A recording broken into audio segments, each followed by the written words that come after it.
Hello friend, नमस्कार। चलिए आप लोग को डायरेक्शन ऑफ सक्सेस क्लास में मैं स्वागत करता हूं। मैं उम्मीद करता हूं कि आप लोग अच्छे से होंगे और आप लोग का पढ़ाई बहुत बेहतरीन तरीके से चल रहा होगा। चलिए हम लोग आज के क्लास को स्टार्ट कर रहे हैं। हम लोग इससे पहले क्लास में कोशिका के बारे में समझे। चलिए हम लोग कोशिका और आगे बढ़ते हैं, ठीक है। यहाँ पर हमने एक कोशिका झिल्ली बनाई थी। यहाँ पर ध्यान से समझिए क्या बनाया था। इसको हम कोशिका झिल्ली कहते हैं, ठीक है। जिसे हम इंग्लिश में सेल मेम्ब्रेन्स कहते हैं। लिखिएगा कोशिका झिल्ली, कोशिका झिल्ली।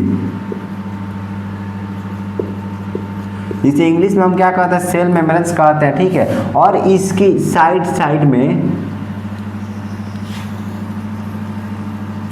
इसके साइड में क्या था, तो हम कोशिका भित्ति बनाए थे। क्या बनाए थे? कोशिका भित्ति,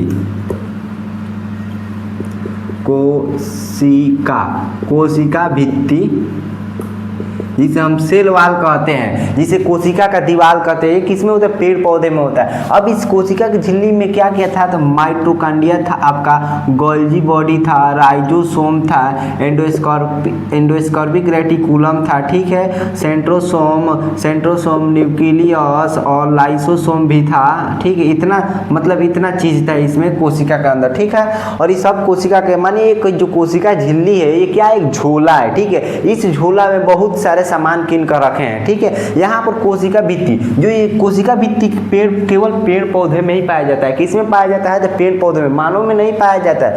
अब यहाँ पर जो किसमें, पेड़ पौधे में पाया जाता है, जिसे हम पादप कहते हैं, ठीक है। अब कोशिका भित्ति किससे मिलकर बना होता है? यहाँ पर देखिएगा, यहाँ पर हम बनाते हैं, ठीक है। जो कोशिका भित्ति होता है उस सेलुलोज से मिलकर बना होता है। किससे?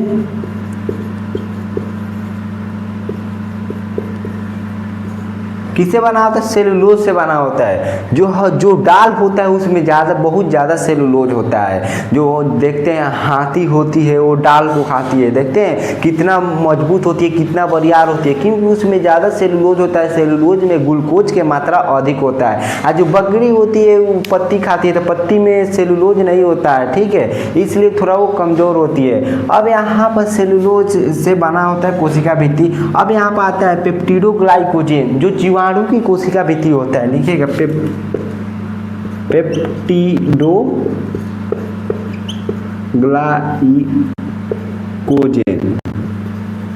पेप्टिडोग्लाइकोजेन किसमें होता है? जीवाणु। यह भी एक प्रकार का क्या होता है, तो पादपे होता है। जैसे में आप लोग काई धर लेता है, कल के पास जब ज़्यादा पानी गिरता है तो देखते हैं कि कैसे कितना अच्छी होता है। रोटी में फंगस धर लिया, आपके बाल में रूसी होती है, वो भी एक क्या है, तो पेड़ी है, ठीक है। लेकिन उसकी कोशिका भित्ति कैसे बना होता है? पेप्टिडोग्लाइकोजेन, जिसे हम जीवाणु कहते हैं, ठीक है। अब आता है कवक, ठीक है। कवक भी एक प्रकार का पेड़ होता है। कवक का कोशिका भित्ति किससे बना होता है? तो काइटिन। किससे? काइटिन। कवक का कोशिका भित्ति किससे बना होता है? तो काइटिन से बना होता है, ठीक है। वो भी जो कवक होता है वो भी पेड़ी होता है। जैसे मशरूम हो गया, वो क्या होता है? कवक होता है। चलिए अब हम लोग माइटोकॉन्ड्रिया को देखते हैं। यहाँ पर इसको हम ऐसे करते हैं,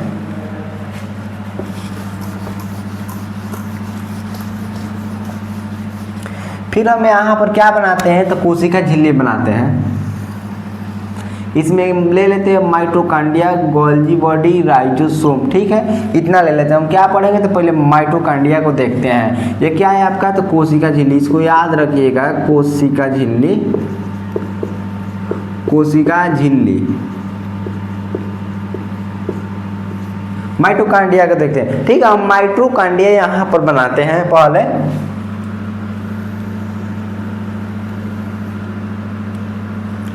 आपका क्या है? माइटोकॉन्ड्रिया है, ठीक है। इसमें हम एक साइकिल बनाते हैं।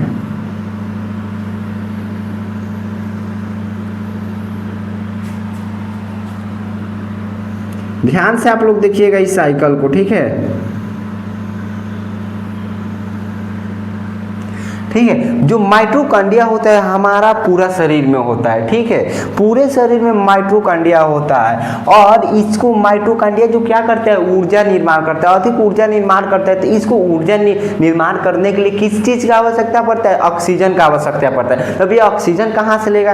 तो क्या करते हैं हम लोग, जब वायुमंडल से ऑक्सीजन नहीं, जब हवा लेते हैं, क्योंकि वायुमंडल में 78% क्या है, 78% आपका नाइट्रोजन है। क्या है? नाइट्रोजन है और 21% क्या है, तो ऑक्सीजन है। क्या है, ऑक्सीजन है। तो हम लोग वायुमंडल में जब वायुमंडल से ऑक्सीजन को लेते हैं तो जो हम लोग का नाक बह जाता है और उसमें कोई धूल कचरा होता है मोटा मोटा, तो इसमें केस होता है तो वो मोटा मोटा धूल को रोक लेता है, ठीक है। और पतला पतला धूल होता है तो म्यूकस में जाकर फंस जाता है, तब ऑक्सीजन जाता है अंदर, ठीक है। और जो धूल होता है तो देखते हैं कभी हम नकटी के रूप में निकालते हैं इस तरह कर, ठीक है। यहाँ पर वही जो बड़ा बड़ा जो हम ऑक्सीजन को लेते हैं तो जो बड़ा बड़ा आपका धूल होता है तो वो नकटी के रूप में हो जाता है, ठीक है, कचरा हो जाता है। और वही जब ऑक्सीजन यहाँ तक जाता है तो क्या करता है, फेफड़ा ऑक्सीजन उसमें से निकाल लेता है, नाइट्रोजन को फिर बाहर उठाकर बिक देता है, ठीक है।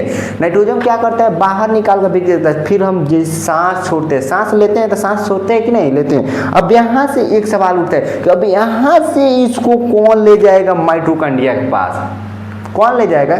जो फेफड़ा होता है क्या करता है, यह इसमें फेफड़ा के पास ब्लड आता है, ठीक है। जो फेफड़ा होता है फिल्टर का काम करता है, ठीक है। फेफड़ा के पास ब्लड आता है तो यहाँ से यह क्या करता है, जो ऑक्सीजन को ब्लड में मिक्स कर देता है, क्योंकि ब्लड ही हमारे पूरे शरीर में एथी करता है, क्या करता है, रनिंग करता है, मतलब दौड़ता है। तो फेफड़ा में ऑक्सीजन को मिला दिया जाता है तो ऑक्सीजन के अब जो ब्लड होता है वो भारी हो जाता है। अब यहाँ से ब्लड को कौन ले जाएगा, तो ब्लड किसके पास जाता है, तो हार्ट के पास जाता है। तो जब हार्ट के पास जाता है तो जब हार्ट 120 के पंप से मारता है तो जो ब्लड होता है पूरे शरीर में चले जाता है, कितना के स्पीड से, 120। अब ब्लड उधर से कितने के स्पीड से आता है, जिसे 80 के स्पीड से आता है, जिसे हम क्या कहते हैं, ब्लड प्रेशर कहते हैं, बीपी कहते हैं, ठीक है। अगर इस फेफड़ा हो गया, अथी हो गया, आपका क्या हो गया, हार्ट्स हो गया, इसका हैंडल कौन करता है, तो जो माइंड एंड मस्तिष्क यही हैंडल करता है। अगर कभी लाल फीरा हारा के चक्कर में पड़ जाए आपका मस्तिष्क, तो जो फेफड़ा पूछेगा कि बताइए महाराज कितना के स्पीड से जाना है, कितना से, ये तो लाल फीरा सोच रहे हैं कि बहुत अच्छी थी, कितना अच्छी थी, इसको 9 क्लास से देख रहे थे, इस लाल फीरा हारा के चक्कर में पड़ गया है। अभी क्या करेगा, कभी स्लो भेजेगा, कभी हाई भेजेगा। और जब हाई भेजेगा तो देखते हैं तो आदमी खिसिया जाता है, बीपी हाई हो जाता है। थोड़ा सा बात पर क्या होता है, जब ऊर्जा ज़्यादा बनने लगेगा तो आदमी का बीपी हाई हो जाता है, ठीक है। तो तब ऊर्जा ज़्यादा बनने लगता है, ठीक है। तब उसके बाद वो आदमी क्या होने, खिसियाने लगते हैं, थोड़ा बात पर भी खिसियाने। और जब लो होता है तो मलुआ जाते हैं क्योंकि ऊर्जा कम बनता है, ठीक है। अब उसके बाद क्या होता है, जब एक बार मान लीजिए एक ही बार 400 के स्पीड से भी ब्लड, इस माइंड सेरिब्रम ने ही कंट्रोल किया हार्ट को, ठीक है। एक क्या 400 के स्पीड से ब्लड को भेजा, देखते हैं जो मोटा नस होता है वो तो सह लेगा, जो पतला नस है वो तो नहीं सहेगा। जो ब्रेन में बहुत सारा पतला होता है जहाँ फट जाता है, 400 के स्पीड से जाएगा तो फट जाएगा, उसी को हम ब्रेन हेमरेज कहते हैं, ठीक है। यहाँ और जो डीएनए है, जो माइटोकॉन्ड्रिया है, माइटोकॉन्ड्रिया किसी के बस में नहीं होता है, इसके पास खुद का दिमाग होता है, डीएनए, ठीक है।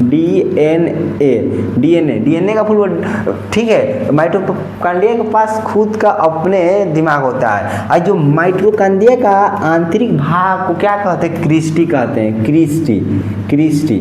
माइटोकॉन्ड्रिया का आंतरिक भाग को क्रिस्टी। जब माइटोकॉन्ड्रिया के पास ऑक्सीजन जाता है तो जो साइकिल है वो चलने लगता है, इसी साइकिल को ऑक्सीजन लेगा तो एक साइकिल चलने लगेगा, जिसे हम क्रेन चक्र कहते हैं। क्या कहते हैं, क्रेन चक्र। जब माइटोकॉन्ड्रिया ऑक्सीजन लेगा तो साइकिल चलने लगेगा, इसको क्रेन चक्र कहते हैं, ठीक है। अब यहाँ पर जब ऊर्जा बनाएगा तो 38 एटीपी मिलकर 1 ग्राम ग्लूकोज बनाता है। कितना, तो क्या कहता है, ये 38 सीट खाली है, चलिए एक ग्लूकोज पुर चलना है, 38 सीट खाली है, जल्दी आइए, 38 सीट खाली है, ग्लूकोजपुर चलना है। तो कितना एटीपी, 38 एटीपी मिलकर एक ग्लूकोज बनाता है। क्या बनाता है, ग्लूकोज, ठीक है।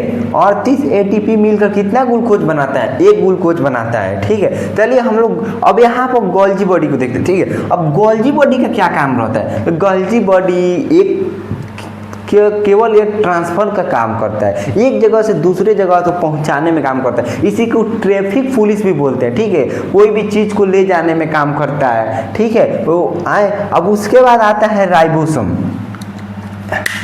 पहले हम यहाँ पर थोड़ा इसको ऐसे करते हैं। अब यहाँ पर देखिए, अब आता है आपका क्या, राइबोसोम। ठीक है, राइबोसोम आता है, क्या आता है, राइबोसोम। राइबोसोम, राइबोसोम जिसे प्रोटीन का फैक्ट्री भी कहा जाता है, इसी को ही प्रोटीन का फैक्ट्री कहते हैं।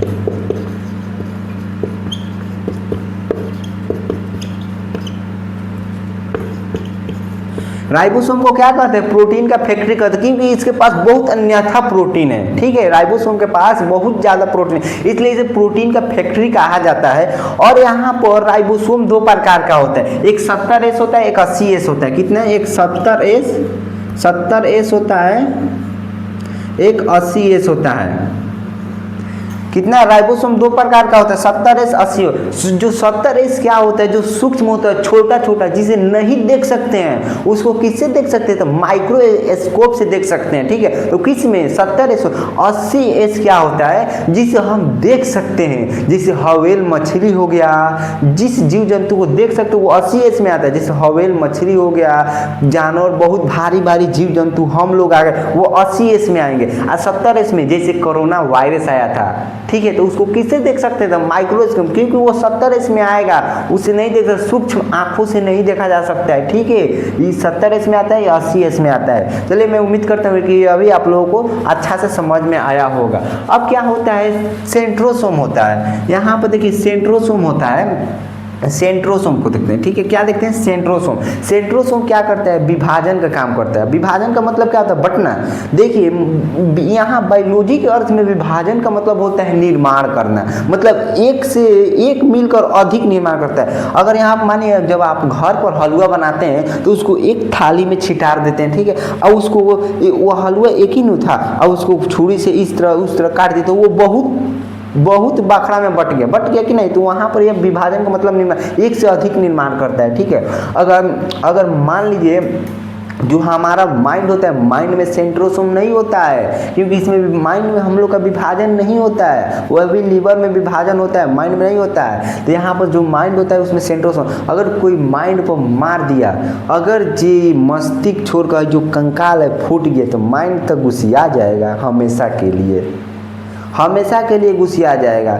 एक मेरे गांव के बगल में ऐसा थी हुआ था, जो मतलब हस्बैंड वाइफ थे। ठीक है, उनका जो वाइफ थी घुसिया गई। ठीक है, उन्होंने कहा कि हम खाना नहीं खाएंगे, तो तब उन्होंने कहा कि 2 मंथ तक आपको नहीं खाना है। ठीक है, आप शपथ लिए। ठीक है, तो सब परिवार में उन्होंने फैला दिया, कहने कि आप शपथ लिए, जब भी वो खाना खाने मतलब जाती है तो कहते थे 2 महीना तुम शपथ लिए खाना नहीं खाएगी। ठीक है, तो और घुसिया जाती थी। चलिए, मैं उम्मीद करता हूँ कि आज के क्लास आप लोगों को बहुत अच्छे तरीके से समझ में आया होगा। चलिए, हम लोग आज के क्लास को यहीं पर ख़त्म करते हैं। नमस्कार।